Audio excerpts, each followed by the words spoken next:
Okay, in this video we are going to go through all the LED upgrades, starting from the ground up kind of on this one. We're going to do the low beams, we're going to do the high beams, we're going to do both the running lights and also the caution and the turn signal lights. We're going to redo them in LED as well. And we're going to do not only the front, but we're going to do the back with the LED bars, and these things are bright. And also, last but not least, very on top, we're going to do a little caution light. I go out on the road quite a bit, back and forth between my properties, and it's pretty much required by your insurance company here in New York anyway, so that's what you got to do, and I'll show you how I did that too. These are the OEM capsules that are originally on the tractor, both front and rear. These little guys right here are the side lights that I use to illuminate the dead spots, especially when I'm snow plowing, looking for trees or cars or whatever. And then this back guy, 2 by 30, so 60 LEDs. That thing is just unbelievably bright. Generally speaking, I don't use the bars very much unless I'm snow plowing, and that's what I use the most, is the low beams, the high beams. Then going down the road, sometimes I'll use, of course, the running lights are pretty cool, but those flashers right there I use quite a bit. And then being an LED, they look a lot better too. And these are 2 high, and those are 40 wide, so that's 80 LEDs on that bar. And I call that the master blaster. That thing's just unbelievably crazy. And going down the road again, the flashers, and then the tail lights are pretty cool in LED also. They're brighter than what the OEMs are. And then in the back, the 2 high by 30 wide LED, incredible. Actually has more wattage than the front bars. And then there we are with the side ones for the dead spots, and they're really cool. They fill in nice. I don't know if I'd recommend everybody doing it, but with the snow plowing, that really is handy. So I had to do a lot of modifications here. One of them was grinding out the canopy a little bit to make the little mending plate that's going to come down here in a second. Put that in there so we adhere that together to the OEM hole location where that halogen was. It wasn't too bad, probably like an hour's worth of work. Of course, you're going to take that headpiece off, the roof, whatever you want to call it, and do a lot of work within and under that.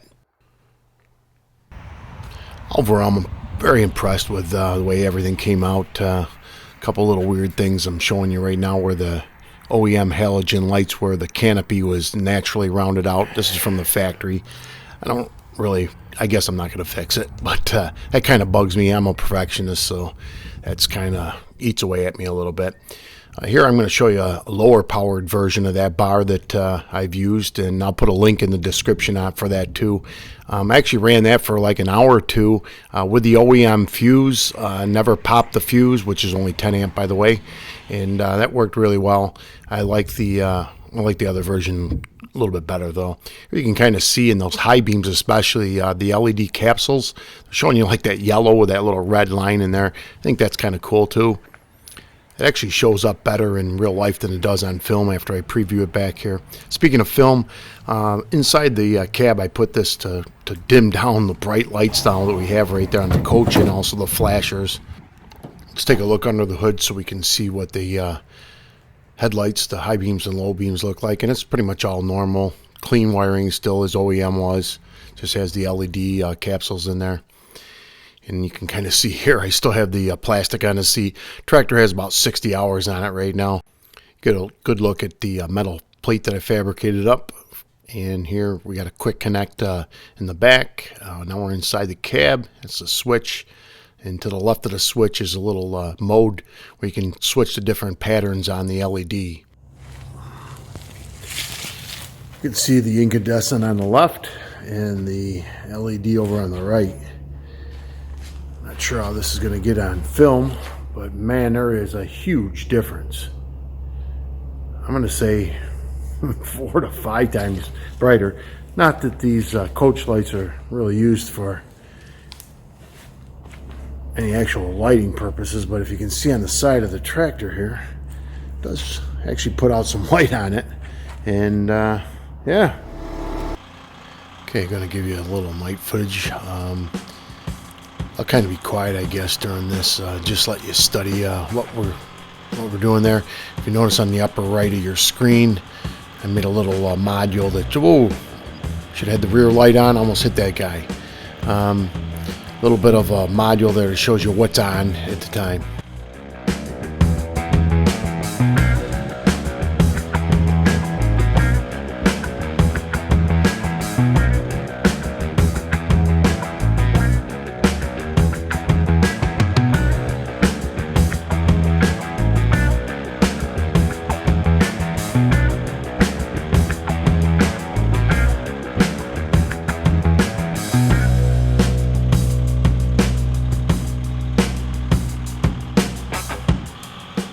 For this video, I'm trying to keep the snow plow or the snow blade down a little bit low, and as you can hear right there, a little bit of scraping. So basically the low beams shoot over the blade a little bit better. When the Master Blasters, aka the top bar, is on, it doesn't matter. Things are so bright, it just washes everything else out. It's basically just like nothing else is on.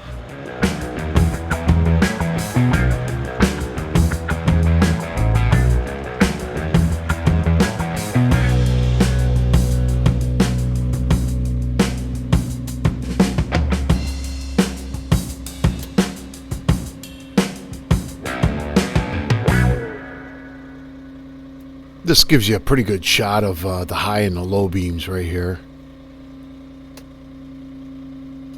More so than out on the road. And then, of course, the LED front bar. Okay, let's back her up and give you a shot on the road. And the stop sign in the intersection from my tractor right now, it's about 85, 90 feet maybe away. You can see the low beam, high beam does well. But when the front bar comes on, look out, man. Nothing compares. Here we go. We got front bar, back bar, low beams. Front bar is just crazy, crazy bright. And the flashers, I'll tell you, are at least twice as bright as the filament incandescent bulbs that were in there before. They're pretty impressive front and rear flashers right now. And of course this model has turn signals, so when I'm using a turn signal, they'll illuminate that light. I got the iris set way down on the camera, of course, for this. Otherwise everything's washed out, just looks like a big sun glare. Here's the illumination on the side, which is that little 6 LED light. What it does, that's normally a dead spot. I got on the forum when I first bought this tractor, and first thing I did was put this chrome tip on it, and everybody's like, "Where'd you get it? Where'd you get it?" So I figured I'd include that in this video here, and I'll have links in the description also.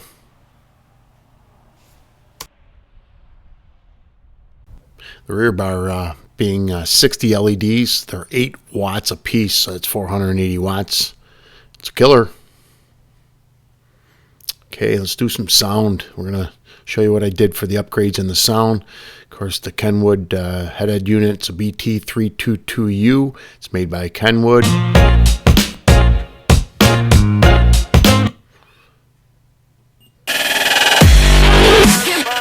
I got to figure out how to work it better is all.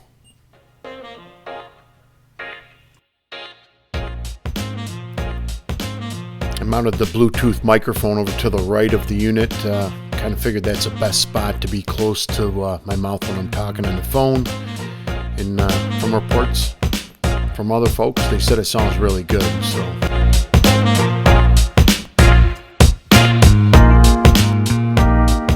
playing the speakers with the visor closed really doesn't make much difference.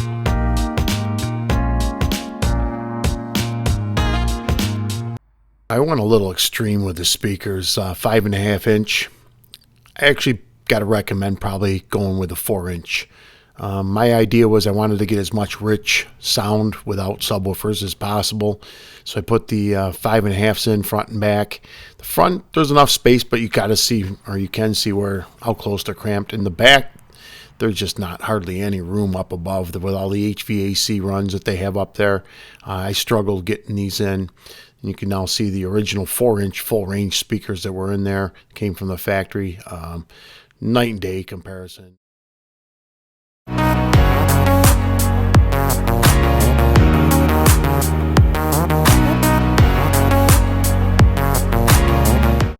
Let's give you some detail of everything we've used in this video.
For running the electrical wires, heavier electrical wires up to the switch box, come off the circuit breaker that I just showed you and just lift up this mat right here. Got two chaseways, one on this side, one on the other side. Pick whatever one you want. I picked this one, easiest to get up to this side where the switch is. Your call, of course. I just suggested you don't want a fire starting up in your hood of your tractor up there on the top headpiece. But your call. It will work without it, but for how long might be the question.